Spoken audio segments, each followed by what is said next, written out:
Bismillah, alhamdulillah, wassalatu wassalamu ala rasulillah. Rabbi syrah li sadri wa yassir li amri wahlul 'uqdatam min lisani yafqahu qawli. Assalamualaikum warahmatullahi wabarakatuh. Teman-teman peserta kursus bahasa Arab pemula yang dirahmati Allah, alhamdulillah kita bisa bertemu kembali pada malam hari ini untuk belajar bahasa Arab. Kita masuk ke pelajaran 3A, materi kursus bahasa Arab untuk pemula. Pada pelajaran ini insya Allah kita akan pelajari tentang surat Al-Fatihah ayat 4 dan ayat 5, dan nanti insya Allah di bagian B kita akan belajar tata bahasa. Pada pelajaran ini total akan belajar 7 kosakata baru yang tersebut dalam Quran hampir 3.650 kali.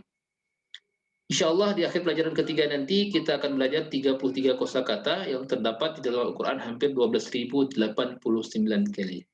Baik, mari sekarang kita mulai. Ini adalah ayat keempat dari surat Al-Fatihah. A'udzubillahi minasyaitonir rajim. Maliki yaumiddin. Artinya, Maliki yaumiddin, pemilik hari pembalasan. Maliki yaumiddin, pemilik hari pembalasan. Mari kita bahas satu persatu katanya. Malik ini artinya adalah pemilik. Terdapat dalam Al-Quran hampir sebanyak 3 kali. Berbeda dengan Malik, Malak itu artinya malaikat. Malik, pemilik, Malak itu malaikat. Malak adalah bentuk tunggal, sedangkan bentuk jamak dari malak adalah malaikah. Jadi yang kita sering dengar, malaikah itu adalah jamak dari malak, yang artinya malaikat. Sedangkan yaum artinya adalah hari. Yaum, hari. Ini adalah bentuk tunggal. Bentuk jamak dari yaum adalah ayyam. Yaum, hari, ayyam, bentuk jamaknya. Bisa kita terjemahkan ayyam, hari-hari. Ayyamul bid, hari-hari putih. Untuk kita berpuasa di tanggal 13, 14, 15 setiap bulan Hijriah kecuali bulan Dzulhijjah. Nah, ayyam atau yaum ini tersebut dalam Al-Quran sebanyak 405 kali. Ad-din memiliki dua arti, makna. Yang pertama adalah hari pembalasan. Hari pembalasan untuk perbuatan baik dan buruk kita. Amal baik, amal buruk kita lakukan, maka ad-din adalah hari pembalasan. Makna kedua dari ad-din adalah agama, yaitu agama Islam. Nah, apa pesan yang terkandung dari ayat yang keempat dari surat Al-Fatihah? Malik yaumiddin, pemilik hari pembalasan. Teman-teman peserta yang dirahmati Allah Subhanahu wa taala, pada hari pembalasan hanya Allah Subhanahu wa taala yang memiliki otoritas tunggal. Tidak seorang pun akan memiliki kekuatan, hanya Allah lah sendiri yang akan menilai dan membalas semua manusia. Pada hari itu tidak ada yang bisa bersyafaat, memberikan syafaat kepada kita kecuali orang yang diberi izin oleh Allah Subhanahu wa taala. Nah, pada hari pembalasan ini akan menjadi hari yang menakutkan. Ya, laki-laki lupa saudaranya. Laki-laki lupa ibunya, lupa ayahnya, lupa istrinya dan anaknya. Semua orang pada hari itu sibuk memikirkan diri mereka sendiri. Oleh karena itu, ketika kita membaca ayat ini, maka dalam diri kita, dalam hati kita, kita mengharapkan Allah Subhanahu wa taala memberikan pahala atas amal baik yang kita kerjakan. Secara bersamaan kita juga takut akan hukuman atas dosa yang kita perbuat.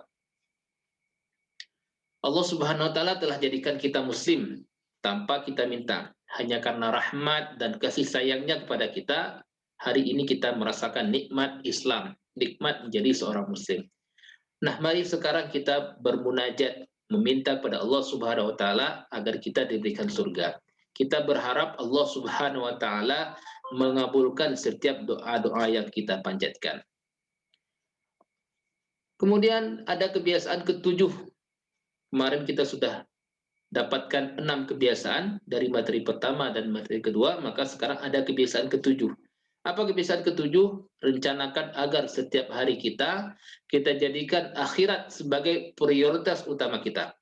Ingatlah mati, kuburan, kebangkitan, hari pembalasan. Mari kita dirikan sholat tepat pada waktu dan jangan lupa tilawah serta zikir. Jaga juga kesehatan kita dan pastikan agar kita tidak menggunakan kedua mata kita, dua telinga kita, lidah, kedua tangan dan kaki kita dalam perbuatan dosa. Mari kita gunakan hidup kita, masa muda kita, harta yang kita punya, dan pengetahuan yang kita punya di jalan yang benar. Baik, teman-teman peserta, mari kita praktekkan ayat ini dengan penuh penghayatan dan disertai dengan keyakinan. Seperti biasanya, saya akan bacakan kata per kata dalam bahasa Arab. Teman-teman bisa menyebutkan artinya. Kita mulai. Sebutkan artinya. Malik, pemilik. Yaum, hari. Ad-din, pembalasan. Maliki yaumiddin. Sebutkan artinya. Pemilik hari pembalasan. Sekali lagi. Maliki yaumiddin. Pemilik hari pembalasan. Alimu. Pause video. Ulangi secara mandiri. Ayat ini. Silahkan. Baik, kita lanjutkan ke ayat kelima. Iyyaka na'budu wa iyyaka nasta'in. Hanya kepadamu kami menyembah dan hanya kepadamu kami minta pertolongan. Iyyaka ini kita terjemahkan hanya kepadamu. Terjemahan di sini berdasarkan konteks karena ka ada sebelum kata kerja. Jadi kita terjemahkan hanya kepadamu. Iyyaka terdapat di Al-Quran sekitar 24 kali. Iyyaka hanya kepadamu. Na'budu kami menyembah. Na'budu ibadah penyembahan. Jadi yang kita sering sebut ibadah itu adalah penyembahan. Kita melakukan sholat itu ibadah. Ritual. Ibadah penyembahan. Abid itu adalah orang yang melakukan pekerjaan menyembah. Penyembah. Kita terjemahkan dalam bahasa kita hamba. Hamba, penyembah. Ma'bud itu adalah yang disembah. La ma'buda illallah. Tidak ada yang disembah kecuali Allah. Ma'bud yang disembah. Ibadah penyembahan. Abid penyembah. Ma'bud yang disembah. Baik, kemudian wa iyyaka. Waw, wa itu artinya dan. Iyyaka hanya kepadamu. Tadi sudah kita dapatkan. Iyyaka hanya kepadamu. Wa iyyaka dan hanya kepadamu. Nasta'in sama dengan na'budu. Nasta'in kami minta pertolongan. Nah, huruf nun yang ada di depan na'budu dan juga nasta'in itu artinya kami. Na'budu kami menyembah. Nasta'in kami minta pertolongan. Baik, apa pesan yang terkandung dari ayat kelima surat Al-Fatihah ini? Iyyaka na'budu wa iyyaka nasta'in. Allah telah menciptakan kita, maka sepatutnya kita menyembah hanya kepadanya. Allah Subhanahu wa taala telah berfirman, "Wa ma khalaqatul jinna wal insa illa liya'budun." Tidak aku ciptakan jin dan manusia melainkan untuk menyembahku.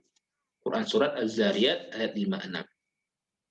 Oleh karena itu ibadah pada hakikatnya tidak hanya menyembah semata, tapi juga melaksanakan perintahnya, meninggalkan larangannya, mendirikan sholat, berpuasa, membayar zakat, mengajak orang lain kepada Islam, berdakwah, mendakwahkan orang lain kepada Islam, menuntut ilmu termasuk mencari rezeki yang halal, membantu sesama kita, itu semuanya adalah ibadah. Di antara semua ibadah, sholat adalah ibadah yang paling utama. Barang siapa yang meninggalkan sholat dengan sengaja, dia telah berbuat kekufuran dan menghancurkan pilar utama dari Islam. As-sholatu imaduddin. Sholat adalah tiang agama. Faman aqamaha, barang siapa yang menegakkannya, faqad aqamaddin. Dia telah menegakkan agamanya. Wa man tarakaha, barang siapa yang meninggalkan salat, faqad hadamad din, dia telah menghancurkan pilar agama, pilar utama dari Islam. Oleh karena itu, teman-teman peserta yang dirahmati Allah Subhanahu wa taala, marilah kita berdoa, ya Allah, bantu hamba agar bisa beribadah kepadamu dengan cara terbaik, dengan cara yang menyenangkanmu ya Allah. Kemudian kebiasaan ke-8, kita harus memiliki niat ibadah dalam setiap perbuatan baik. Jadi apapun perbuatan baik yang kita lakukan, mulai dari kita bangun tidur sampai kita tidur kembali, maka selalu niatkan itu adalah dalam rangka ibadah kepada Allah Subhanahu wa taala. Kedamaian sejati dan keberhasilan hanya kita dapat capai dengan ibadah semata. Wa iyyaka nasta'in. Kami minta pertolongan. Tanpa bantuan Allah Subhanahu wa taala, hakikatnya kita tidak bisa memuaskan dahaga kita. Ketika kita haus, tanpa bantuan dari Allah Subhanahu wa taala, tanpa Allah sediakan air, kita tidak bisa memuaskan dahaga kita. Lalu bagaimana kita bisa menyembah Allah tanpa bantuan Allah? Bagaimana kita bisa menyembah Allah tanpa bantuannya? Oleh karena itu, ketika kita baca ayat ini, bacalah dengan keyakinan, ya Allah, aku mohon bantuanmu. Aku mohon pertolonganmu dalam sholat ini.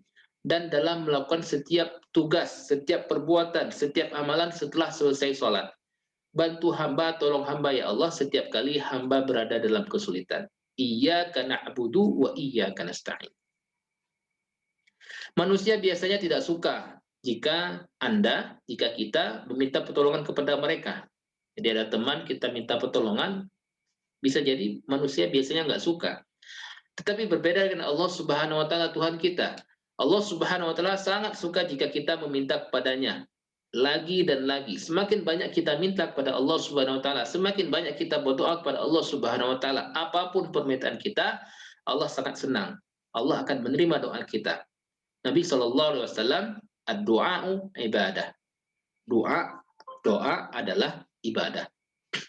Oleh karena itu, mari kita miliki kebiasaan nomor 9. Mintalah pertolongan kepada Allah Subhanahu wa taala dalam hal apapun. Caranya dengan cara Nabi Muhammad SAW dan para rasul berdoa. Doa-doa para rasul, para nabi ada di dalam Al-Quran dan hadis. Insya Allah nanti doa-doa ini akan kita pelajari di kursus level 2. Baik, sekarang mari kita praktekkan dengan penuh penghayatan. Teman-teman peserta menyebutkan arti dari kalimat atau kata yang saya ucapkan. Iyyaka, hanya kepadamu. Na'budu, kami menyembah. Wa iyyaka, dan hanya kepadamu. Nasta'in, kami minta pertolongan. Iyyaka na'budu, hanya kepadamu kami menyembah. Wa iyyaka nasta'in, dan hanya kepadamu kami minta pertolongan. Iyyaka na'budu wa iyyaka nasta'in, hanya kepadamu kami menyembah dan hanya kepadamu kami minta pertolongan. Iyyaka na'budu wa iyyaka nasta'in, hanya kepadamu kami menyembah dan hanya kepadamu kami minta pertolongan. Alimu, ajarkan. Teman-teman pause video, ulangi secara mandiri sekitar 1 menit atau 2-3 kali ulangan. Hafalkan ayat ini beserta terjemahannya dan resapi maknanya. Baik, kita lanjutkan. Teman-teman yang dimuliakan Allah Subhanahu wa taala, mari kita mengingat sebuah hadis qudsi setiap kali kita membaca surat Al-Fatihah. Nabi Shallallahu alaihi wasallam bersabda bahwa Allah Subhanahu wa taala dalam hadis qudsi berfirman, "Aku membagi salat antara hambaku dan aku. Setengah bagiku," kata Allah, "dan setengah lagi bagi hambaku. Aku akan mengabulkan apa yang dia minta kepadaku." Ketika seorang hamba membaca Alhamdulillahi Rabbil Alamin, maka Allah berkata, hambaku telah memujiku. Ketika seorang hamba membaca Ar-Rahmanir Rahim, maka Allah kembali berkata, hambaku telah memujiku lagi. Kemudian ketika dia membaca Maliki Yaumiddin, Maka Allah berkata, hambaku telah mengagungkanku. Ketika hamba membaca iyyaka na'budu wa iyyaka nasta'in, maka Allah berkata, ini adalah antara aku dan hambaku, dan apapun yang dia minta, aku akan mengabulkannya. Makanya ada eh, guru atau ulama yang menyarankan ketika kita membaca iyyaka na'budu wa iyyaka nasta'in di dalam salat kita, maka di saat itu adalah kita ucapkan dalam kita doa kita, permintaan kita pada Allah Subhanahu wa taala. Ucapkan ketika kita membaca iyyaka na'budu wa iyyaka nasta'in, maka kita berdoa kepada Allah Subhanahu wa taala. Apapun yang kita minta, mudah-mudahan insyaallah Allah kabulkan. Karena dalam ayat ini Allah berkata dalam hadis qudsi, apapun yang hamba minta aku akan mengabulkannya. Ketika seorang membaca ihdinas siratal mustaqim, siratal ladzina an'amta 'alaihim ghairil maghdubi 'alaihim waladdallin, maka Allah berkata, ini untuk hambaku. Apapun yang dia minta akan aku kabulkan. Hadis riwayat Muslim dari Abi Hurairah radhiyallahu anhu. Baik, teman-teman peserta yang dimuliakan Allah Subhanahu wa taala, alhamdulillah materi 3A Al-Fatihah bagian kedua telah selesai kita pelajari. Insyaallah mari kita istirahat sejenak dan kita akan melanjutkan materi 3B tentang tata bahasa di video selanjutnya. Saya akhiri, subhanakallah wa bihamdika, asyhadu an la ilaha illa anta, nastaghfiruka wa atubu ilaik. Assalamualaikum warahmatullahi wabarakatuh.